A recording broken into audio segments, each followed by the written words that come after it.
제가 한 번 더 기도하겠습니다. 고마우신 아버지 감사드립니다. 오늘 이 오후 시간 저희들에게 예배할 수 있는 이러한 모든 여건 이것이 허락됨을 감사드립니다. 이 시간 부족한 종에게는 적은 것뿐입니다. 사랑하시는 이들 위하여 취하시고 축사해 주셔서 풍성한 양식이 되게 하여 주시옵소서. 각 사람의 마음에 말씀하여 주시고 또 각 사람의 심령을 어루만져 주시기를 원합니다. 이 시간을 주님께 의탁하며 예수님의 귀하신 이름으로 기도드립니다. 아멘. 네. 오늘 이따가 우리 축도하기 전에 부르려고 준비했는데 한번 이거 오늘 덜풀도 입히시는 하나님 주제 제목하고 맞는 이 찬송을 복음성 한번 같이 한번 불러볼까요? 오늘 피었다 지는 덜풀도 입히시는 하나님 보겠습니다.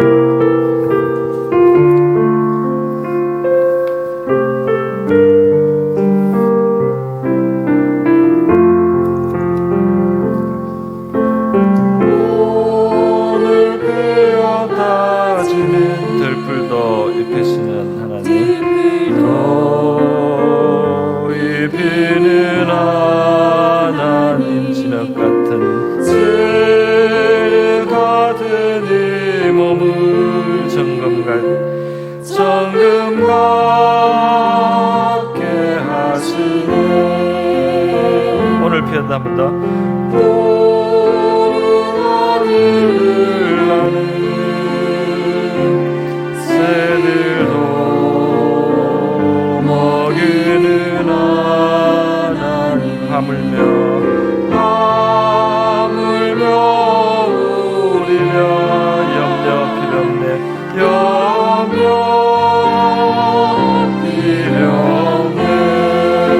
우리 마음속에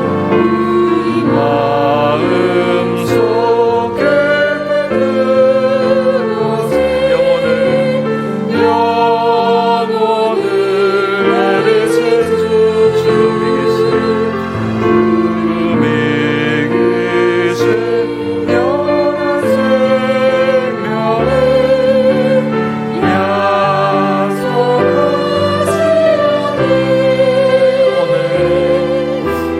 오늘 베어다지는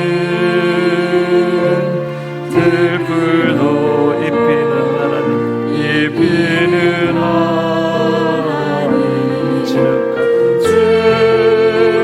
같은 이 몸을 정금 같게 하시네. 덜풀에 깃든 사람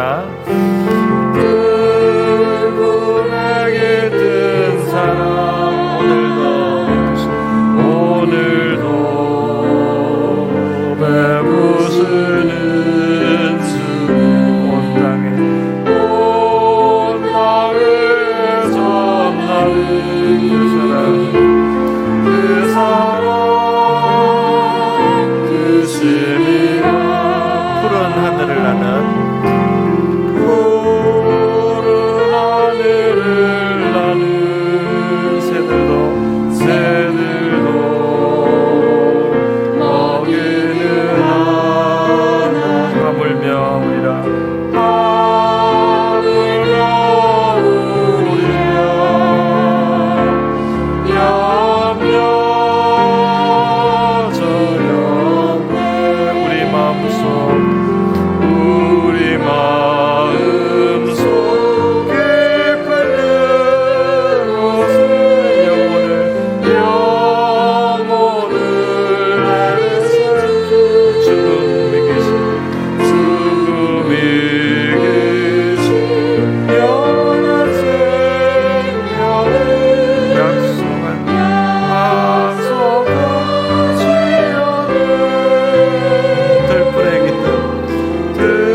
예수님의 우리 많이 자주 생각하는 말씀, 무엇을 먹을까 무엇을 마실까 몸을 위해서 무엇을 입을까 염려하지 말라는 말씀을 하시면서 공중의 새를 보라는 말씀 하시고 또 들의 백합화 어떻게 자라는가 생각해 보라.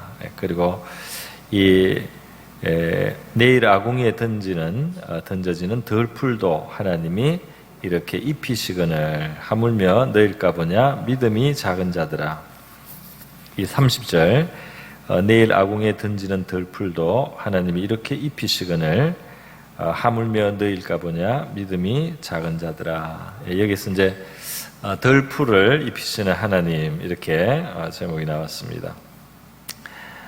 이 예수님께서는 이 자연에 있는 것이라든지 아주 평범한 것을 비유로 들어서 깊은 진리를 이제 말씀을 많이 했어요. 진리를 완전히 이해하시기 때문에 비유를 잘 드실 수가 있고요. 그리고 우리에게 정말 친절하게 정말 우리의 생활 가까이서 접할 수 있는 것으로 깊은 진리를 우리에게 이제 설명해 주신 하나님의 지혜라고 할 수 있습니다. 예수님은 이 들풀 또는 들의 백합화 이렇게 이런 이야기를 하시면서 솔로몬을 소환하셨는데요. 구약 성경에 이스라엘의 영광을 최대로 누렸던 그 솔로몬 임금의 그 영광, 모든 영광으로 입은 찬란한 아마 비단 옷이 있었지 않겠습니까? 화려한 옷이 있었을 텐데 그 솔로몬의 모든 영광으로 입은 것이 이 꽃 하나만 갖지 못하였느니라. 그래서 하나님이 들의 백합화를 입히신 바로 그 하나님의 디자인, 하나님이 들풀에게 또는 들백합화에게 주신 그 하나님의 아름다움이 또 그 하나님의 그들의 효과적으로 모양을 갖추게 하신 그것이 인간이 이 세상에서 인위적으로 만든 영광, 어떤 좋은 의복에 이런 것보다 이것이 더 낫다, 더 영광스럽다 이렇게 이제 주님께서 말씀을 해주셨습니다. 정말 하나님께서 우리의 삶을 아름답게 만들어 주시면 우리가 들풀과 같이 지내서 이 인위적으로는 뭐 길쌈도 없고 수고도 없고 정말 들에 그냥 피었다지는 들풀에 불과하지만은 사람이 억지로 만들어낸 이 세상의 그 영광이나 이 세상에 무슨 가치 있는 것보다 하나님이 우리를 길러주시고 하나님이 우리를 입혀주시고 하나님 우리를 이끌어 가시고 만들어 주시는 우리의 삶이 더 아름답고 더 영광스러운 삶인 줄로 믿습니다. 오늘 본문은 이제 그런 말씀을 하고 있네요. 그래서 우리 주님께서는 특별히 너희의 그 너희의 걱정거리를 다 아버지께 맡기고 너희들은 그런 것을 걱정하지 말라는 말씀을 이제 해주시는데요. 바로 이제 이 주제가 우리에게 있어서 늘 중요한 또 깨달아야 될 이제 주제이기도 합니다. 사실 이 들의 백합화를 또는 공중의 새를 돌보시는 손길이 하나님의 손길이 이 세계 속에는 움직이고 있다. 그것이 비록 우리 눈에 보이지 않죠. 하나님의 손이 보이게 나타나는 경우는 드물지만은 거의 없지만은 그러나 하나님이 아무것도 안 하고 계신 것이 아니고 그 공중에 나는 새를 사실은 살게 하시는 살아갈 수 있게 만들어 주시는 그것이 하나님이 일하시고 있는 것이고 또 백합화 하나 펼 때도 그것이 그런 모양으로 그렇게 자랄 수 있도록 돌보시는 섬세한 손길이 이 세계 속에는 있다는 겁니다. 다시 말해서 하나님의 돌보심을 믿으라는 주님의 말씀인데요. 모든 피조물에 미치는 그래서 하물며 인간에게 그것도 또 하나님의 자녀들에게 그 향하신 하나님의 관심과 사랑에 대해서 무시하고 또는 무지하고 그리고 모르지 말고 너희들은 그것을 의식하고 인정하고 또 깨달으라 이렇게 이제 주님은 말씀을 하시는 것입니다. 그래서 우리의 눈이 열려서 우리의 믿음의 눈이 열리고 우리의 영혼이 밝아졌을 때 이 세계에 충만한 하나님의 신실하고 자비로운 그 손길의 역사가 있는 세계라는 것을 이제 우리는 알게 되죠. 우리의 영혼이 어두워지고 우리가 영이 어두워지고 무감각해졌을 때 이 세계에 하나님이 보이지 않습니다. 하나님의 손길이 보이지 않습니다. 그냥 약육강식의 세계로만 보이고 어쨌든지 살기 위해서 무슨 일이라도 해야 될 것 같은 이제 그러한 험악한 세계로만 이제 보이는 거죠. 물론 이 세계는 거친 것도 있고 또 우리에게 굉장히 그 위험한 뭐 그런 것도 있는 것은 사실이지만 그럼에도 불구하고 하나님의 보이지 않는 손길이 섬세하게 역사하고 이 많은 것들 속에 말이죠. 이 어렵거나 위태하거나 수많은 일들이 있는 세계지만 이 속에 하나님의 인자와 성실이 충만하신 가운데 하나님의 손길이 세세히 미치는 바로 그런 세계를 우리가 살고 있다 하는 것을 이제 주님은 우리에게 가르치시고 또 말씀을 그것을 이제 증거하고 있는 것이죠. 제가 시편 104편을 오늘 한번 소개를 또 같이 한번 하고요. 한번 보겠습니다. 여기 이제 피조물을 돌보신 하나님의 모습을 시적으로 이제 표현을 했습니다. 그러니까 이게 들의 피는 백합화를 보라, 들의 백합화를 보라, 들풀을 보라, 공중의 새를 보라. 이렇게 오늘 예수님이 가져온 이것이 이 시편 104편이 아주 구약적으로는 자세한 어떤 원본이라고도 할 수 있겠습니다. 한번 시편 104편 10절에서 24절을 우리 같이 한번 읽어보겠습니다. 시작. 여호와께서 샘을 골짜기에서 솟아나게 하시고 산 사이에 흐르게 하사 각종 들짐승에게 마시게 하시니 들나기도 해가라며. 여기까지 보세요. 자, 산에서 샘이 납니다. 그러니까 이게 산의 샘은 이제 위에서 밑으로 흐르는데 사실 높은 데서 물이 나는 거죠. 그래서 이게 보통 어떻게 그 높은 데서 물이 솟는지는 우리는 다 모르겠습니다. 그런데 어떻게 하나님이 높은 데서 물이 솟아서 그것이 이렇게 밑으로 흘러내려서 쭉 흘러내려서 여러 짐승들이 그 물을 마실 수 있도록 그런 이제 지구의 구조가 어떤 그런 것들이 있는 거죠. 그래서 이 어떤 압력이 그 물을 그 위에서부터 또 출발해서 흘러내리게 만들었는지 우리 혹시 다 우리는 이해는 못하지만 어쨌든 골짜기에서 물은 샘이 솟고 말이죠. 산 사이로 흘러내린다. 그런데 이건 그냥 샘이 솟나 보다, 그냥 물이 흐르나 보다가 아니고 여호와께서라고 돼 있죠. 그러니까 그것이 그냥 자연의 현상 같지만 여호와께서 그렇게 하신다. 근데 그것이 왜 그냐, 목적이 있다면 하나님은 생각을 가지고 그렇게 들짐승들에게 마시게 하시니. 그러니까 하나님이 이 땅에 물이 높은 데서 다시 솟아서 밑으로 흘러내리면서 긴 과정에 물을 접근할 수 있도록 좋도록 만들어주신 거기에는 이 땅에 있는 짐승들을 먹이시려고 하는 하나님의 의지와 하나님의 그 의사가 있다는 겁니다. 그렇게 해서 이 들짐승들도 마시고 들나기도 해갈한다, 그렇게 했어요. 12절에 제가 있습니다. 공중의 새들도 그 가에서 깃들이며 나뭇가지 사이에서 새들도 물을 먹어야 되고, 새들은 물에 가서 목욕도 합니다. 여러분, 새가 물에 목욕하는 거 보셨어요? 얕은 물에 가서 날개를 막 물에 적셔가지고 막 퍼덕이면서 새들은 물이 있어서 씻기도 합니다. 그가 그의 누각에서부터 산에 물을 부어주시니 주께서 하시는 일의 결실이 땅을 만족시켜 주시는도다. 그래서 이 물을 이 온 세계 지면에 이렇게 물이 흐르고 하시고, 그리고 거기에서 뭔가가 이루어지고 마시게 하고 또 뭐가 풀이 나게 하는 이 모든 것 속에는 하나님의 선한 뜻이 있다, 이 말이죠. 14절에 또 있습니다. 그가 가축을 위한 풀과 사람을 위한 채소를 자라게 하시며 땅에서 먹을 것이 나게 하셔서. 그러니까 그냥 땅에서 씨가 있으니까 풀이 난다, 뭐 채소 뿌리가 있으니까 거기에서 열매가 난다, 이게 아니고 말이죠. 이 믿음의 눈, 영적인 눈으로는 그가 그렇게 하시고 있다. 그가 그렇게 그 풀을 또 채소를 가축을 위해서나 사람을 위해서 얻을 수 있도록 그렇게 손길을 베풀고 있다. 자연일이라는 프로가 있더라고요. 자연일이라는 프로에 산에 들어가 사는 사람이 있어요. 머리 아파가지고 산에 들어가서 이제 10년째 사는 사람, 지리산에 가서 10년째 사는 사람, 그런 사람들이 있어요. 그래 보면 한 번은 제가 보니까 이게 텃밭을 이렇게 보여요. 거기에서 뭐 대파도 나오고 뭐도 이렇게 기르는데요.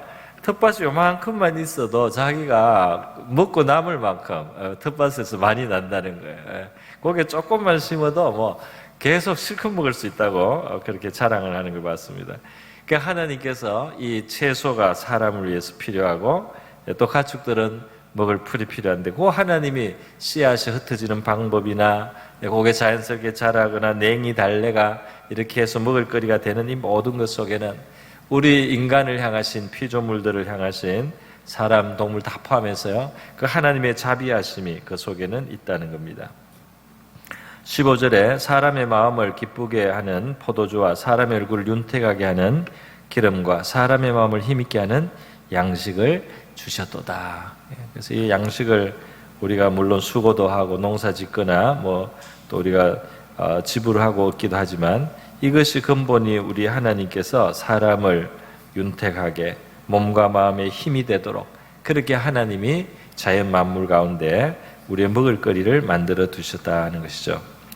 여호와의 나무에는 물이 흡족하며 곧 그가 심으신 레바논 백향목들이로다. 새들이 그 속에 깃들이며 학은 잣나무로 집을 삼는도다. 그래서 각종 동물들이 자기에게 적합한 그런 보금자리, 자기들이 안식할 수 있는 곳을 하나님이 다양한 초목 속에 그렇게 하고 또 그것을 그렇게 만들 수 있는 능력, 그것을 찾을 수 있는 능력 이런 것들을 짐승들에게 줬습니다. 높은 산들은 사냥을 위함이며 바위는 너구리의 피난처로다. 너구리도 너구리 나름의 살 길을 하나님이 만들어 주셔서 너구리에게도 피난처가 있습니다. 바위를 적당한 바위가 너구리의 피난처다. 사람이 아무 신경 안 쓰는 너구리지만 하나님은 너구리에게 적당한 피난처가 될 만한 바위들을 하나님은 예비하신 분입니다. 여호와께서 달로 절기를 정하시며 해는 그 지는 때를 알도다. 주께서 감을 지어 밤이 되게 하시니 살림의 모든 짐승이 기어 나오나이다 그랬어요. 해가 지고 달이 뜨고 이렇게 하는 하루하루 지나가는 이것이 그냥 저 멀리 행성이 돌고 혹성이 돌고 과학으로는 그렇게밖에 설명을 못하겠지만 이 우주에는 인격을 가지신 하나님께서 이 시기와 때를 움직이시고 의미와 가치와 목표를 가지고 이 세계를 운행하시는 하나님이 계시다 하는 것을 계속해서 말해주고 있는 거죠. 그러니까 이 세계가 삭막한 물질의 세계가 아니에요. 공산주의 유물론 같은 데서 이 세계는 삭막한 물질이 전부죠 사실은. 그런 세계가 아니고 여기에는 인격을 가지신 놀라우신 창조주가 바로 이 피조물들을 살피고 있는 또 그들을 통해서 그 돌보시면서 그들의 삶 속에 뭔가를 이루어 가시는 의미를 그곳에 부여하시는 그런 세계를 우리가 살고 있다는 것입니다. 젊은 사자들은 그들의 먹이를 쫓아 부르짖으며 그들의 먹이를 하나님께 구하다가 해가 돋으면 물러가서 그들의 굴 속에 눕고 그랬어요. 그래서 이게 이제 사자들이 먹을 것을 구하는데 이 사자가 우리 백수의 왕인 줄 알지만 사자들도 이게 나름대로 노력하면서 삽니다. 사냥도 해야 되고 애도 쓰고 그렇게 때로는 다치기도 하고요. 근데 이 사자들의 물론 사자가 얼마나 의식이 있는지는 모르지만 그 사자가 결국 그 먹이를 얻게 되는 거 이런 과정에도 이 하나님이 계신 것이죠. 하나님께 구하다가 해가 돋으면 물러가서 하나님이 적당하게 살아갈 수 있도록 해주시는 것입니다. 사람은 나와서 일하며 저녁까지 수고하는도다. 자, 여기에 이러한 자연의 풍경을 지금까지 쭉 설명을 했는데요. 눈에 보이는 것은 사람이나 짐승들이고 뭐 새들이고 그렇지만 이 시인은 말이죠. 신앙의 눈으로 이 세계를 보는 시인은 그 속에서 우리 하나님의 손길을 너무 많이 느끼는 거예요. 이렇게 하나 속에서 하나님의 손길, 하나님의 자비하심, 하나님이 정말 배려해 주신 거 이게 느껴지는 겁니다. 그래서 여호와여, 우리 요거는 같이 한번 읽겠습니다. 24절 시작. 여호와여, 주께서 하신 일이 어찌 그리 많은지요. 주께서 지혜로 그것들을 다 지으셨으니 주께서 지으신 것들이 땅에 가득하나이다. 주님의 지혜가 이 세계에 이렇게 돌아가는 데 있다 말이죠. 짐승들이 이 새들이 뭘 발견하고 먹는 거, 뭐 물고기들이 어디를 가고 또 알을 낳으러 어디로 오고 이렇게 하는 모든 것 속에 우리 하나님의 손길이 있음을 이제 시인은 느끼고 있습니다. 시편 147편 8절 9절에도 제가 즐기는 자주 인용하는 구절이며 같이 한번 읽어보겠습니다. 시작. 그가 구름으로 하늘을 덮으시며 땅을 위하여 비를 준비하시며 산에 풀이 자라게 하시며 들짐승과 우는 까마귀 새끼에게 먹을 것을 주시는도다. 그래서 우리는 뭐 까마귀에 대해서 들짐승에 대해서 우리가 누가 신경을 쓰겠습니까만 뭐 물론 동물을 요즘에 사랑하는 사람들이 생겨서 좀 그런 특별해 있는 사람도 있는데 성경은 뭐냐면은 그 들의 짐승들 우는 까마귀 새끼에 먹을 것을 관심 가지신 그런 하나님이 계시다. 산에서 풀이 자라면 또 짐승이 먹을 것도 되고 그래서 그 비를 또 준비하시고 비를 위해서 또 구름을 움직이시는 그런 하나님을 보여주고 있습니다. 이렇게 우리가 볼 때 미물과 같은 피조물들에게도 하나님께서 이와 같이 자비로 대하시고 있다면 하나님의 이름을 부르고 하나님을 찾는 영혼을 가진 우리 인생이 하나님 앞에 얼마나 귀한 존재고 또 하나님의 돌보심이 있겠는가 하는 것을 이제 우리가 충분히 추측. 예수님의 말씀도 이제 바로 그것이죠. 32절에 뒤에 있는 것인데요. 31절부터 제가 그러므로 염려하여 이르기를 무엇을 먹을까 무엇을 마실까 무엇을 입을까 하지 말라. 이런 다 이방인들이 구하는 것이라 너희 하늘 아버지께서 이 모든 것이 너희에게 있어야 할 줄을 아시느니라. 그래서 하늘 아버지라고 말씀했습니다. 그러니까 하늘 아버지는 새를 기르고 있고 하늘 아버지께서 들에 덜풀도 입히시는 그 아버지께서 얼마나 너희들에게는 더 관심을 가지시고 또 너희들에게 필요한 것들을 얻도록 하시겠는가 이런 말씀이죠. 그런데 이 25절에 보면 25절에 이제 이런 말씀이 있습니다. 그러므로 내가 너희에게 이르노니 꼭 목숨을 위하여 무엇을 먹을까 무엇을 마실까 몸을 위하여 무엇을 입을까 염려하지 말라. 목숨이 음식보다 중하지 아니하며 몸이 의복보다 중하지 아니하냐 그랬어요. 뭐 다 아는 말씀이에요. 맞습니다. 그래서 우리 몸이 옷보다 중요하죠. 그러나 옷이 필요하죠. 몸이 더 중요하고 옷이 필요하죠. 몸을 위해서. 그러니까 우리가 몸이 더 중요하니까 몸만 있으면 된다. 그런 말씀 하시는 거 아닙니까? 이렇게 우리가 오히려 의문이 돼요. 그리고 또 목숨이 음식보다 중하지 않느냐. 맞죠? 목숨을 위해서 음식이 있는 건데. 자, 그런데 요게 예수님께서 이렇게 하신 말씀이 약간 이상하게 볼 수도 있는데요.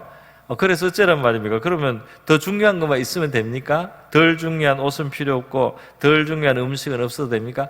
예수님이 설마 그런 말씀을 하시려고 하는 건 아니겠죠? 이 말씀은 이렇게 이해가 됩니다. 예수님께서 몸이 의복보다 중요하지 않느냐. 자, 그런데 너희들은 이제 의복을 필요로 해서 의복을 구하거나 얻거나 가지려고 한단 말이죠. 그런데 자, 의복보다 훨씬 중요한 그 몸은 어디에서 왔느냐는 거예요. 의복보다 훨씬 중요한 그 몸은 너희가 구했느냐는 겁니다. 의복보다 훨씬 중요한 너희의 몸, 이 신묘막측한 우리의 몸 말이죠. 우리의 이 몸의 이 구조는 얼마나 정밀한지 몰라요. 우리 이 간이 하는 것은 공장이 여러 개가 큰 공장들이 있어서 할 수 있는 화학 반응을 우리 간덩이 하나가 하고 있다는 겁니다. 우리 세포 하나에서 일어나는 이 단백질 복제하는 이것도 공장이에요. 완전히 이 작은 세포 안에 엄청나게 정교한 공장이 있어서 우리 몸을 다시 만들어내고 이렇게 하고 있습니다. 그런데 이 몸은 어디서 왔느냐 이거죠. 우리가 만들었다고 말하지 마세요. 우리가 노력해서 우리 몸을 만들어냈습니다. 어디서 우리 몸을 구해왔습니다. 이렇게 말할 수 있는 사람은 하나도 없죠. 이렇게 놀라운 몸은, 이렇게 중요한 몸은 그냥 하나님이 우리에게 주신 줄 믿습니다. 그렇잖아요. 하나님이 주신 거죠. 물론 부모를 통해서 왔지만 이 근본이 말이죠. 하나님이 주신 거다 말이죠. 그리고 음식이 중요하지만 목숨이 더 중요하죠. 목숨이 더 중요합니다. 그런데 우리의 이 살아있는 것, 우리가 살아있다는 것, 의식을 가지고 있고 감각을 하고 기억을 하고 그리고 원하면 움직일 수 있는 이 우리의 생명력, 이 생명은 우리가 만든 겁니까? 우리가 디자인을 하고 우리가 고안을 하고 우리가 어떻게 노력을 해서 만들어낸 겁니까? 이 음식하고 비교가 될 수 없는 우리의 이 생명이라고 하는 거, 목숨이라고 하는 거, 이거 하나님의 작품 아닙니까? 이거 하나님이 만들어 놓은 것입니다. 그죠? 우리는 이걸 그냥 받았어요. 그냥 얻었습니다. 우리의 몸, 우리의 생명, 목숨 이런 거, 이 음식이나 또는 옷보다 비교할 수 없이 가치가 있고 훨씬 더 정교하고 어마어마한 그런 것을 하나님은 그냥 주셨어요. 그런 어마어마한 것을 그냥 하나님께로부터 우리가 받았고 하나님이 주셨는데 그거보다 훨씬 덜 가치가 덜 나가는, 상대적으로 훨씬 더 간단하고 훨씬 더 거기에 비하면 아무것도 아닌 미개한 아주 조금밖에 그 어떤 가치가 더해지지 않는 옷이라든지 그 음식이라고 하는 것은 그것을 너에게 이렇게 비싼 것을, 이렇게 값진 것을 그냥 주신 하나님께서 이렇게 말하면 상대적으로 사소한 것을, 별거 아닌 것을 그거를 못 주겠느냐, 그거를 못 챙겨주겠느냐, 그렇게 귀한 것을 주고 그것을 유지하기 위해서, 그것을 계속해서 유지할 수 있도록 하나님이 조금만 보태주면 되는데 그 하나님이 못 주겠느냐, 그런 뜻이 이 말씀에 있습니다. 그러니까 하나님이 목숨이 음식보다 중요하니까 음식 없이 그냥 목숨만 가져, 이 말씀을 하는 게 아니겠죠, 그죠? 그리고 몸이 옷보다 중요하니까 옷 없어도 괜찮아, 몸만 가지고 있어, 이 말씀하는 건 전혀 아닐 겁니다, 그죠?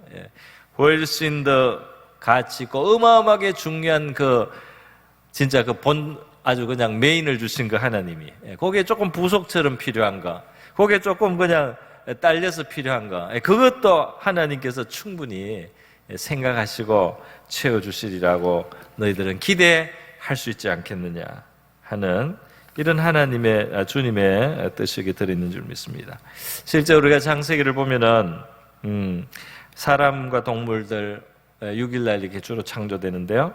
이렇게 창조되기 전에 사실 먹을 것부터 채소와 풀 이런 것들은 3일째로 나오죠. 그러니까 그 앞에 나와 있다 이 말입니다. 먹을 양식부터 하나님이 이미 만들어 놓고 그 다음 동물과 사람을 만드는데, 그 사람 동물을 만들었을 때 창세기 1장에 보면 하나님이 먹을 것부터 이야기하지 않습니까? 이것은 너희의 식물이 되리라. 제일 필요한 거 하나님이 먼저 알아요. 피조를 딱 받았을 때 우리는 뭐가 중요한지를 잘 모릅니다. 그죠? 눈물을 딱 떴다. 처음 하나님이 나를 만드는데 내가 눈을 딱 떴는데 내가 먹고 살아야 되는지도 모를 거예요. 처음에는. 그죠? 물론 이제 배가 고프면 본능이 움직이겠지만은 처음 내가 지음을 받으면 눈을 딱 뜨면 나는 내가 뭘 필요로 하는지, 내가 하루에 어느 정도 칼로리를 섭취해야지 살아가는 존재인지도 나는 몰라요. 그런데 하나님은 나를 만들 때 그걸 이미 알고 계셨고, 내가 먹을 채소나 또는 과일이나 이런 것들을 먼저 만들어 놨다 이 말입니다. 그 정도로 하나님은 우리를 위한 배려를 하시는 분이다 말이죠. 그런데 사람은 자연스럽게 이제 그런 걸 얻게 돼 있습니다. 하늘에서 뚝뚝 떨어지는 게 아니고 농사를 짓거나 무슨 우리의 활동을 하면서 우리의 삶을 살아가면서 그런 것들을 이제 얻도록 이제 하나님이 해주셨습니다. 여러분, 이렇게 자연의 세계에 대해서 이제 주로 말씀을 하셨는데 이 자연의 세계만 그런 것이 아닙니다. 이걸 조금만 확장시키면은 우리 인간에 얽혀 있는 이 삶, 우리의 이 사회와 우리의 이런 관계와 우리 또 사람이 살아가는 이런 모든 활동 속에 이것도 자연만 하나님이 간섭하는 것이 아니고 우리 인간의 역사 속에도 하나님은 마찬가지로 역사합니다. 우리 먹을 것만, 옷만, 이것만 하나님이 어디 준비하는 게 아니라 사람도 준비하고 우리의 일도 준비하고 역사 속에서 우리 생활 속에서 뭘 배우게도 하고 뭐를 준비시키기도 하고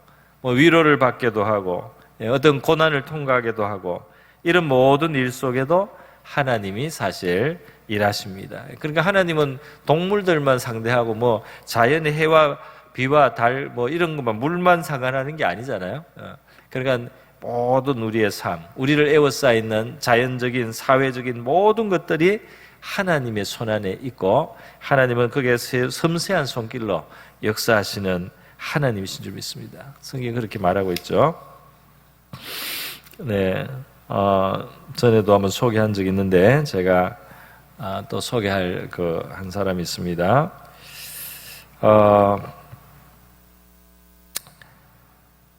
미국의 역사학자인데요. 이제 이 역사학자에게 찰스 비어드라는 미국 역사학자, 20세기 중반에까지 사신 분인데요.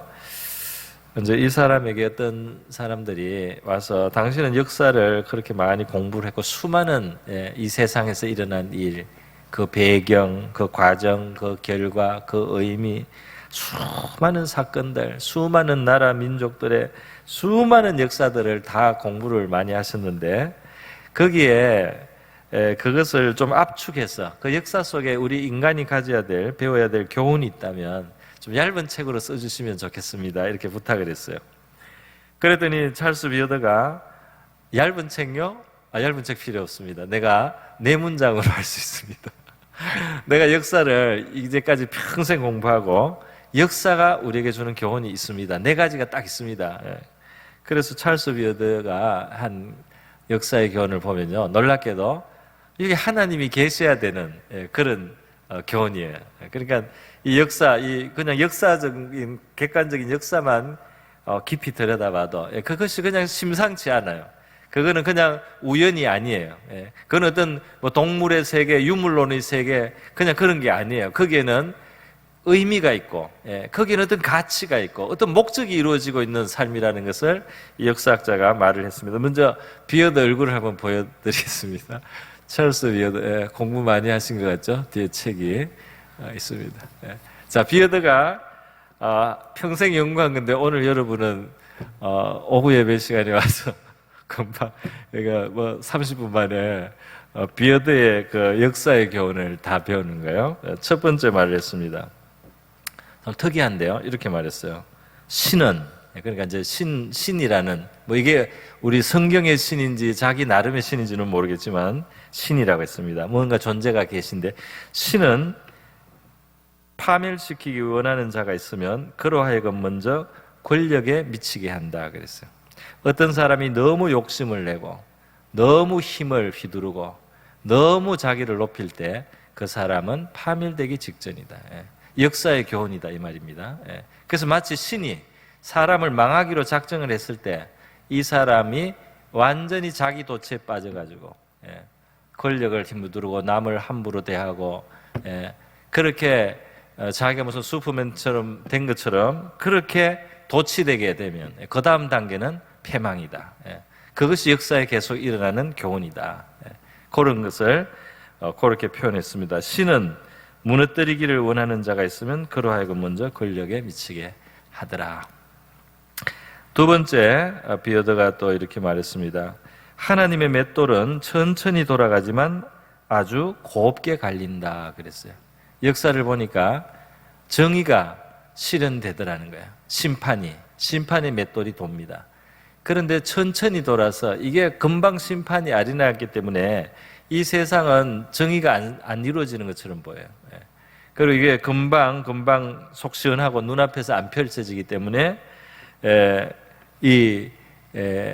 어떤 심판이 잘 이루어지지 않는 것 같은데 하나님의 맷돌은 천천히 돌아가지만 아주 곱게, 다시 말해서 철저하게, 아주 철저하게 이 세상의 일들의 보응이 이루어지더라 하는 것을 이 사람이 말을 했습니다.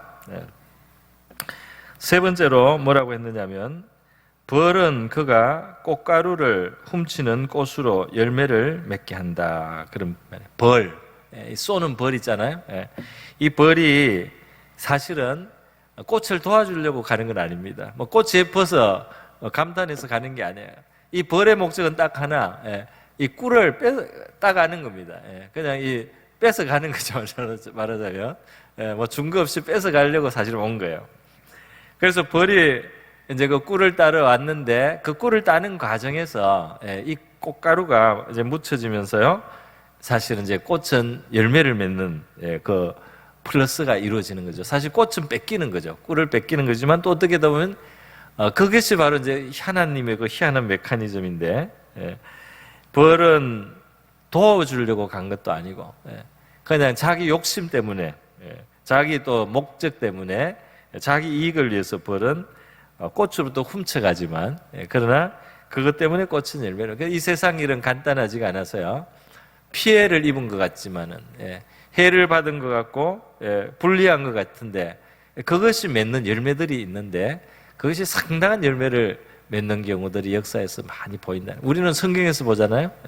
성경에서 우리 아주 대표적인 요셉 같은 이야기, 거기에 보면 미움을 받고 팔리고 억울한 누명을 쓰고 이렇게 했지만은 열매를 정말 엄청난 열매가 나중에 맺어지는 겁니다. 우리 사람들의 삶 속에도 고난을 받고 어려움을 당했고 그렇지만 이것이 이제 밑거름이 돼서요. 우리가 굉장히 정금처럼 되고 사람이 정말 깊어지고 지혜가 생기고 또는 담대해지고 이렇게 열매들을 이제 막 맺어가는 것들이 있다 이 말이에요. 그런 것이 역사적으로도 이루어진다. 어떤 일방적인 해만 받고 마치는 것이 아니다 하는 것을 말씀했습니다. 그래서 이게 1번, 2번, 3번에 다 어떤 하나님에 대한 어떤 간접적인 그런 또는 성경과 통하는 이런 이제 교훈들인 것을 볼 수 있어요. 네 번째로 말한 것은 충분히 어두울 때야 당신은 별을 볼 수 있다. 그래서 사실은 이 깜깜하다는 거, 어둡다는 거, 이거는 사실 좋은 것은 아니지만은 그럴 때 이제 이 별이 제대로 보인다는 겁니다. 이 세상의 환경이 어려워지고 또 우리 개인의 삶이 어려워지고 뭐 우리 보통 우리 한국 속담에 듣지만 어려움 당할 때 진짜 친구를 알게 된다는 말씀도 있지 않습니까? 진짜는 어려운 걸 통해서 증명되고 나타난다 이 말이죠. 정말 누가 진짜 친구냐? 누가 정말 그런 좋은 마음을 가지고 있는 사람? 누가 정말 어려움 속에서도 끝까지 하나님을 위해서 마음을 가진 사람이냐? 이런 것들이 이제 이 어려움이 없다면, 이 깜깜함이 없다면 드러날 수가 없는데요. 그 어려움이 깊을수록 더 분명하게 그 가치, 어떤 가치가 있는 그런 것들이 더 빛나게 되고 드러나게 된다. 그 어려운 시대가 그렇게 오히려 그런 것을 찾아내게 되고 그걸 만들어내게 되는 그런 결과가 있다 하는 것을 비어더가 이야기했어요.